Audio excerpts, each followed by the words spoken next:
We're back, we're racing, and we are talking the mid-season review from this year so far. What we're going to think about is go through all of the drivers, all of the teams, and give them a rating and see who's going to remain in them seats and who could potentially move.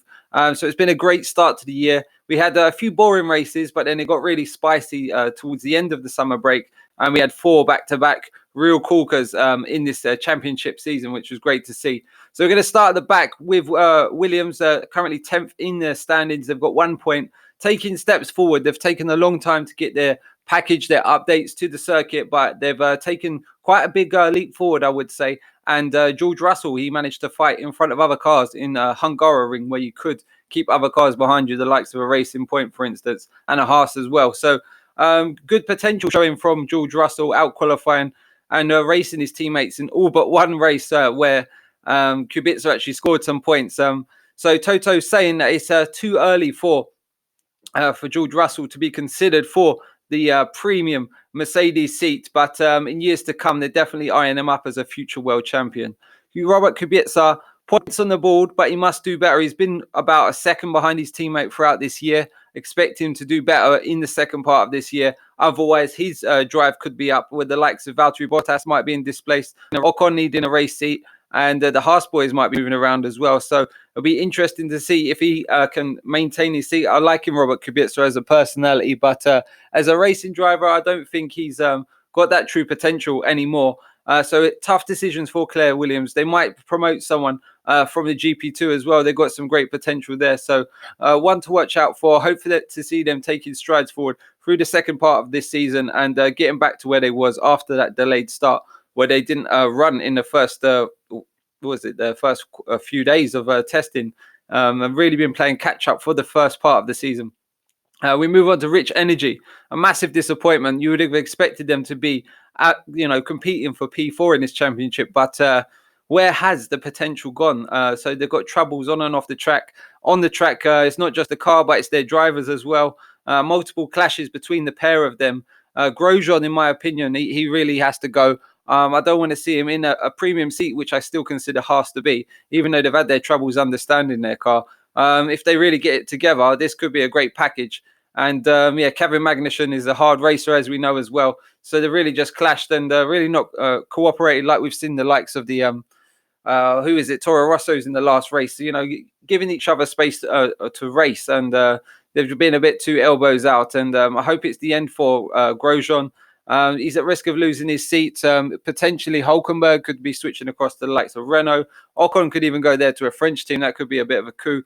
We'll see if that happens. And the Rich Energy sponsors, like, reflecting on their team has been quite a disappointing thing, and a downbeat on our sport. Like the way they've been, acting on social media with all them derogatory comments about the team. The Haas have really struggled. I've felt sorry for them. Kevin Magnussen is currently 13th in the standings. He's got 18 points to his name. He's the one I would keep. I do like him. He is a solid racer. He's a benchmark to bring anyone else in. Grosjean is a bit more inconsistent. Remember, they're running different packages in the last couple of races. We've seen Grosjean run the Melbourne spec, and we've seen Magnussen running the latest spec with all the updates. So decisions to be made for Günther Steiner. Going to be interesting. Who is in that race lineup come 2020? I would have money on it that both of them won't be there for the next season. Let me know your thoughts and opinions on that. An embarrassment from the sponsors, copyright claims as well, going in there, and a real farcical of a company. Is it even a company, or is it a cover-up for something else a bit more illicit? So who would you keep? Would you keep Kevin Magnussen? Would you keep Romain Grosjean? Let me know your thoughts and opinions. Remember this in Silverstone, spinning in the pit lane and taking the front wing off. I mean, Grosjean's made too many mistakes for me over the years. So getting on to Sports Pesa, Racing Point. They really was hindered from last year with the troubles with the Force India team.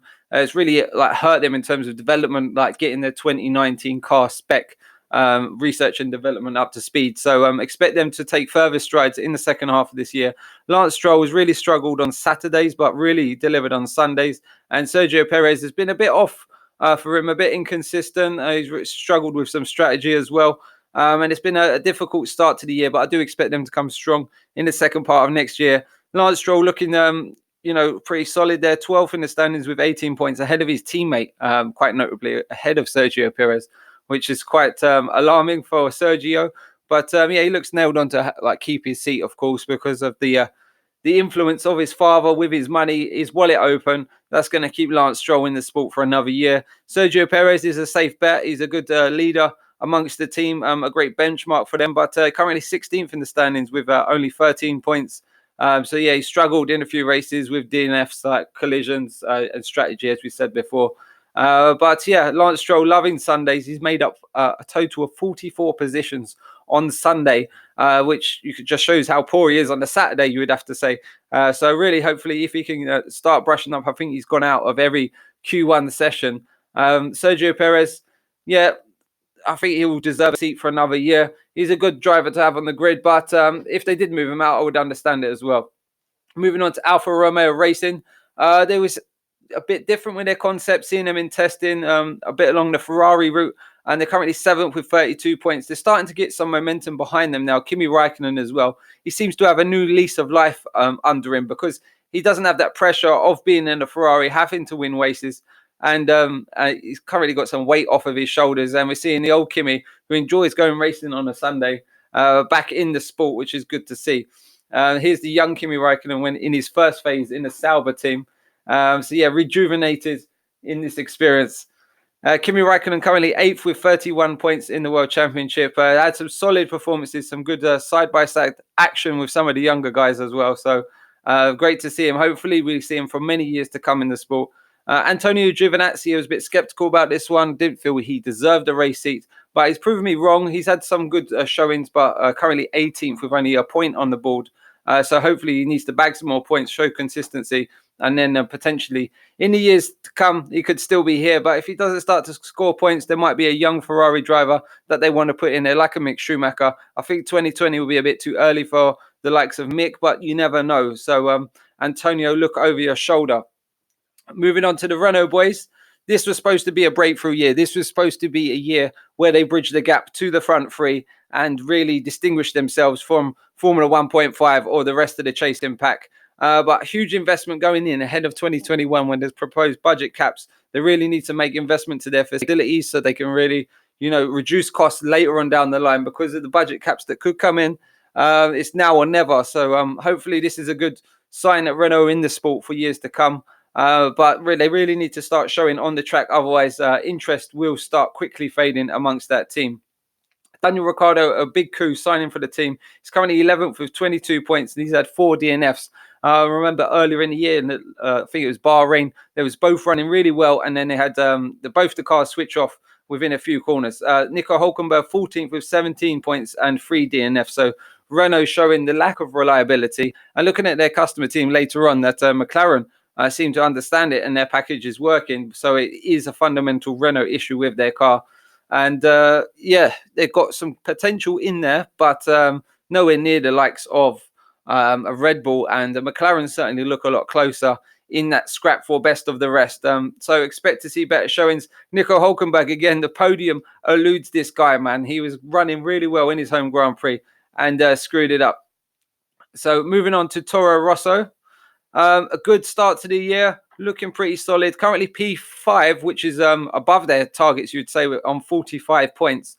And a strong start to the season, a good pair and a good dynamic with Dani Kvyat and Alex Albon. Alex Albon was really open, honest in his interviews. He's great to listen to. And yeah, putting in some fairly consistent performances. Dani Kvyat is outperforming him at the current time. And got that podium, which was great to see Dani Kvyat back on the podium. But no call from Christian Horner or any of the other team bosses. So currently 9th is Dani Kvyat with a total of 27 points. Some good showings, getting some good haul of points for the team in the first half of this year. And I reckon he could be in line for a Red Bull drive next year. I think this is them looking at Alexander Albon for next year, because they know about Dani Kvyat can do. And he's a bit more of a solid driver from going Ferrari, doing that test driving, etc. So Red Bull are sizing up their options for 2020. So getting a closer look at Albon. They know what Gasly can do. They know what Kvyat can do. So I think he's still in the mix for 2020, as well as Pierre Gasly. If he goes back to Toro Rosso and does really well, you know what they're going to do then? They're going to carry him on, renew his contract. It's going to be really interesting to see. But great to see the pairing between the Toro Rosso team and Honda still strong.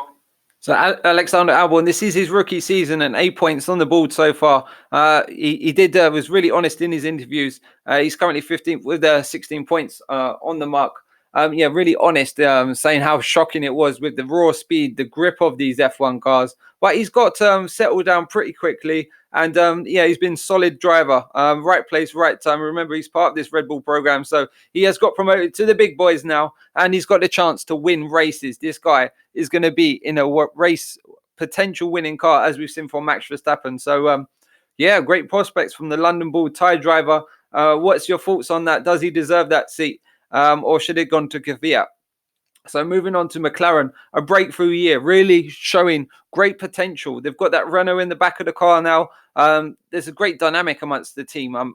The Fernando Alonso factor, him leaving the team, I think it's had a great influence on them as well. And they're currently fourth in the standings. So, yeah, better balance, better harmony in the team. They've got a great product with them as well, great car. And Carlos Sainz and the young Lando Norris really having a great partnership between the two, bouncing off each other, pushing each other punch for punch on the track as well, really accelerating them in front of the likes of Pierre Gasly, that second Red Bull car, getting in amongst the fifth places, fighting potentially for a fourth as well. So the MCL 34 has been a great success this year, and the updates look to have been working pretty well. So expect them to be strong in the second half this year. This car looks fairly good on most circuits in most situations. So yeah, great to see McLaren back there, scoring some good points, and hopefully this leads for better potential. So Carlos Sainz is currently 7th with 58 points, and his best position P5. Unlucky to miss out on a P4 a couple of races ago,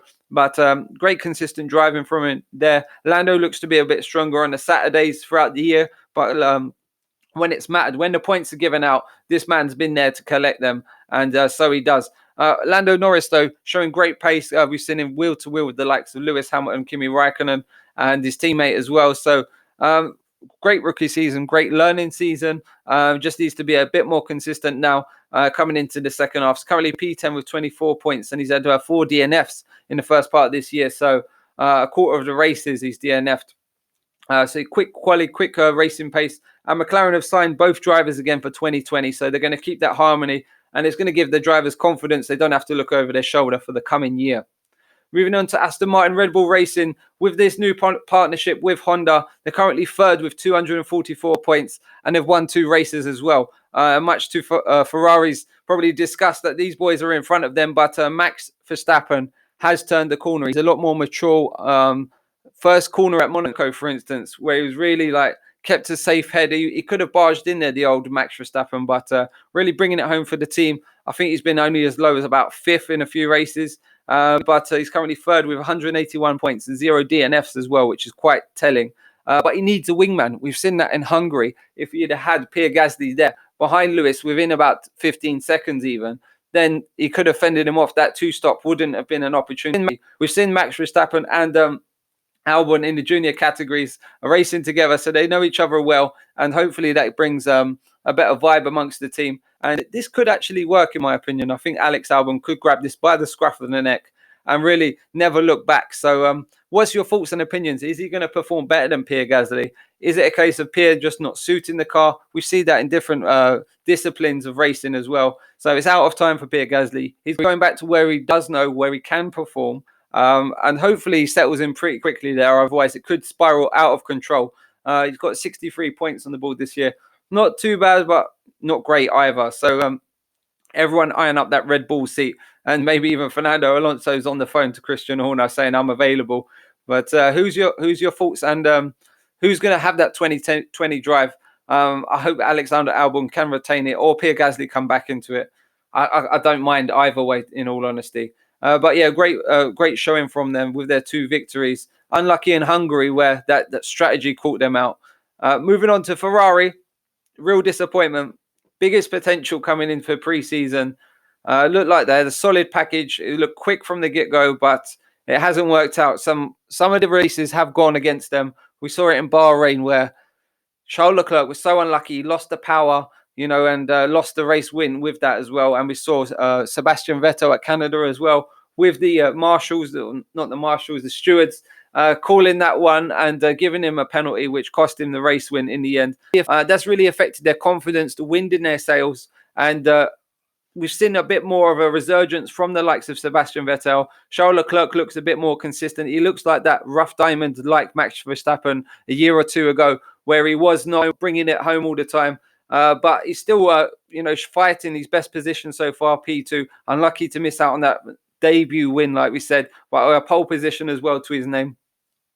Sebastian Vettel, a bit more confidence after the German Grand Prix, where he really had to fight back, as well as the British Grand Prix as well.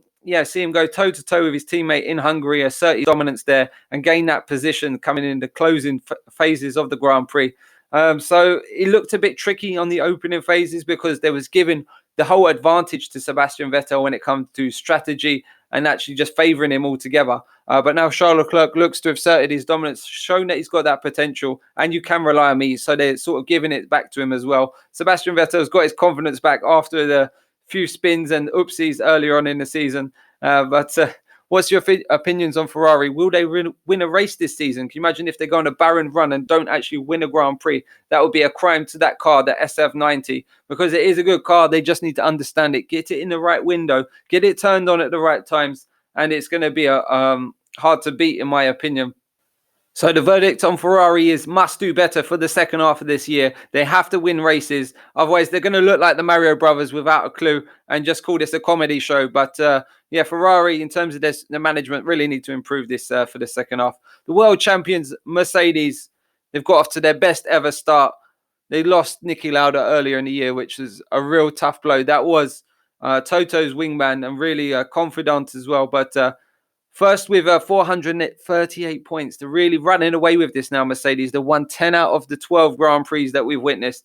And with 5 world titles to his name, is he going to have another one? Is he going to go for the 6th? He's won 8 of the first 12 Grand Prix.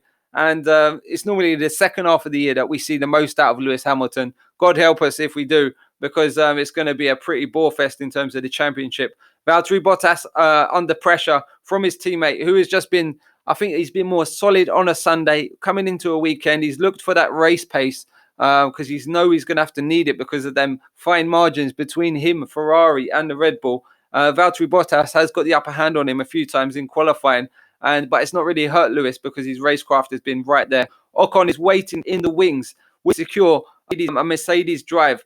That last Grand Prix in them opening lap with Valtteri Bottas, where he got bullied a bit by his teammate Lewis Hamilton, and then lost out to Charles Leclerc and took that damage. Could that be really telling? Could we see Valtteri Bottas out of a drive? I think he's a good driver. He's shown with the 2 wins he's had in this first part of the season. It was his best ever start, wasn't it? It was calling Valtteri 2.0. It's all about the porridge, all this and that. But this man as well, he's young. He could be the future. But we've got the current, the present, the champ, Lewis Hamilton. He's just really like setting records every time he goes out there right now. And he's first with 250 points so far. His best ever start to a season. And he's really just bossing it right now. And it doesn't look like he's trying. That's the really disheartening thing for me. We can see here 7-5 on qualifying, 9-3 on the race. And Lewis, look, really strong performance this year. He's bang on for a 6th world title unless the wheels fall off that Merc, quite literally. So who do you think is going to move around in this transfer? We look at the Haas boys. We look at the Red Bull boys. We look at the Toro Rossos. There could potentially be some movement in the Williams seats as well. So, thanks for watching. Give me your thoughts in the comments below, and we'll be back for another We're Racing video soon. Bye for now.